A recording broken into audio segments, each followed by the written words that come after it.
जय श्री कृष्ण। अध्याय 3। वृंदावन से बाहर भगवान की लीलाएं। कृष्ण तथा बलराम द्वारा कंस का वध। कृष्ण द्वारा रुक्मिणी हरण। अपहृत राजकुमारियों से कृष्ण का विवाह। कृष्ण द्वारा अपने भक्तों की शक्ति का प्रदर्शन।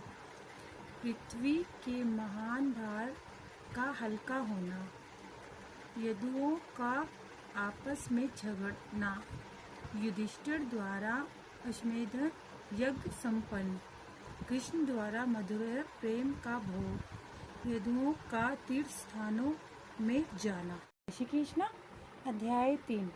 वृंदावन से बाहर भगवान की लीलाएं। उद्धव ने कहा। फिर वह अपने पिता के नगर में आया। उनके साथ बलदेव भी थे, जो शाम को ठीक करना चाहते थे। पर्वत शिखर के नेता को गिराना। उसने बड़े जोर से मरे हुए आदमी को जमीन पर घसीटा।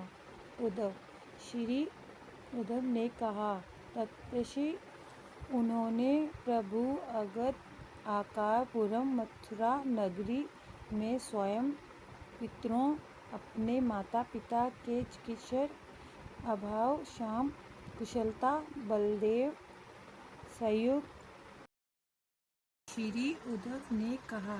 तत्पश्चात भगवान कृष्ण श्री बलदेव के साथ मथुरा नगरी आए और अपने माता पिता को प्रसन्न करने के लिए जनता के शत्रुओं के अगुआ कंस को उसके सिंहासन से खींचकर अत्यंत बलपूर्वक भूमि पर घसीटते हुए मार डाला। तात्पर्य। यहाँ पर कंस की मृत्यु का साक्षात वर्णन हुआ है, क्योंकि ऐसी लीलाएं दशम स्कंद में स्पष्टता से और विस्तार से वर्णित है। भगवान ने 16 वर्ष की आयु में ही अपने को माता पिता का योग्य पुत्र सिद्ध किया। दोनों भाई कृष्ण तथा भगवान बलराम वृंदावन से मथुरा गए और उन्होंने अपने मामा कंस का वध किया, जिसने उनके माता पिता वासुदेव तथा देवकी को अधिक कष्ट दे रखा था।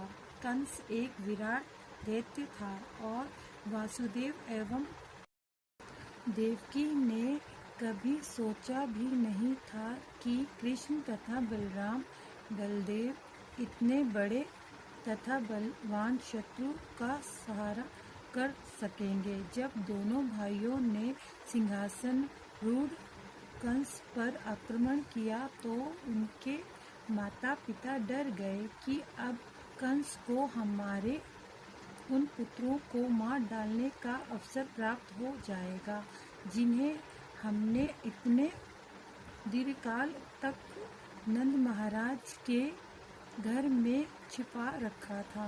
भगवान के माता पिता संतति के प्रति स्नेहवश अधिक तास का अनुभव कर रहे थे और वे मूर्छित से हो गए थे। उन्हीं को आश्वस्त करने के लिए ही कृष्ण तथा बलराम ने कंस को मारा और उन्हें प्रोत्साहित करने के लिए ही उसके मृत शरीर को धरती पर घसीटा। जय श्री कृष्ण। संदीपन द्वारा बार बार बताए गए वेदों का विस्तार पूर्वक अध्ययन करने के बाद भगवान ने उन्हें 5 लोगों के गर्भ से मरे हुए पुत्र की प्राप्ति का वरदान दिया। संदीपन ऋषि संदीपन का संस्कार केवल एक बार प्रोक्तम कहा। ब्रह्म ज्ञान की विभिन्न शाखाओं सहित सभी वेद अद्वितीय का अध्ययन करके विस्तारम सहित तस्में उसे प्रदत्त दिया। वरदान पुत्रम अपने पुत्र का मृत्यु पंचलोक मृत्यु आत्माएं उदरत भीतर से।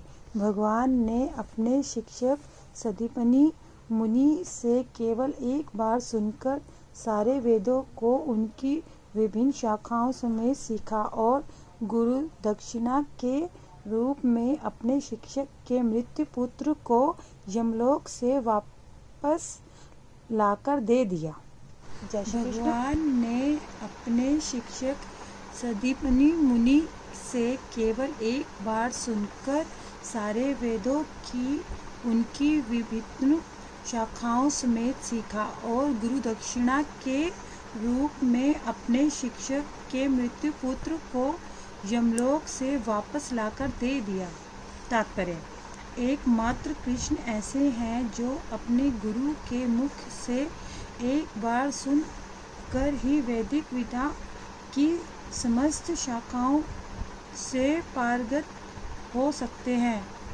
यमराज के क्षेत्र में आत्मा के चले जाने पर कोई व्यक्ति मृत शरीर को जीवित नहीं कर सकता है, किंतु भगवान कृष्ण ने यमलोक तक जाने का साहस किया और अपने गुरु के मृत पुत्र को ढूंढा तथा उसे वापस लाकर उनसे प्राप्त शिक्षा के लिए गुरु दक्षिणा के रूप में सौंप दिया। भगवान स्वयं भावत सारे वेदों में सिद्ध असत हैं, किंतु सबों के समक्ष यह हस्तन प्रस्तुत करने के लिए कि प्रामाणिक गुरु से वेदों का अध्ययन करना चाहिए और सेवा तथा दक्षिणा द्वारा गुरु को प्रसन्न करना चाहिए। उन्होंने स्वयं इस पद्धति को अपनाया। भगवान ने अपने गुरु संदीपनी मुनि की सेवा की और भगवान की शक्ति को समझ करके ही मुनि ने ऐसी वस्तु मांगी जिसे पूरा कर पाना अन्य किसी के लिए अभावस था। गुरु ने कहा कि उसका मृत्यु पुत्र लाकर के उसे दिया जाए और भगवान ने उनके इस आग्रह को पूरा किया।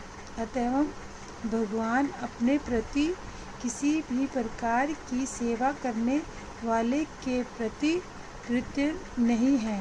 भगवान के वे भक्त जो सदैव उनकी प्रेम भक्ति में व्यस्त रहते हैं, कभी भी भक्ति के प्रगतिशील प्रयाण में निराश नहीं होते। राजा भीष्म की पुत्री रुक्मिणी के सौंदर्य तथा संपत्ति से आकृष्ट होकर अनेक बड़े बड़े राजकुमार तथा राजा उससे विवाह करने के लिए एकत्र हुए, किंतु भगवान कृष्ण अन्य आश्वासन अभ्यर्थी को पछाड़ते हुए उसी तरह अपना भाग जानकर उसे उठा ले गए जिस तरह गरुड़ अमृत ले गया था। तात्पर्य: राजा भीष्म की पुत्री राजकुमारी रुक्मिणी सचमुच ही लक्ष्मी जैसी आकर्षक थी, क्योंकि वे रंग तथा गुण दोनों में ही स्वर्ण जैसी मूल्यवान थी।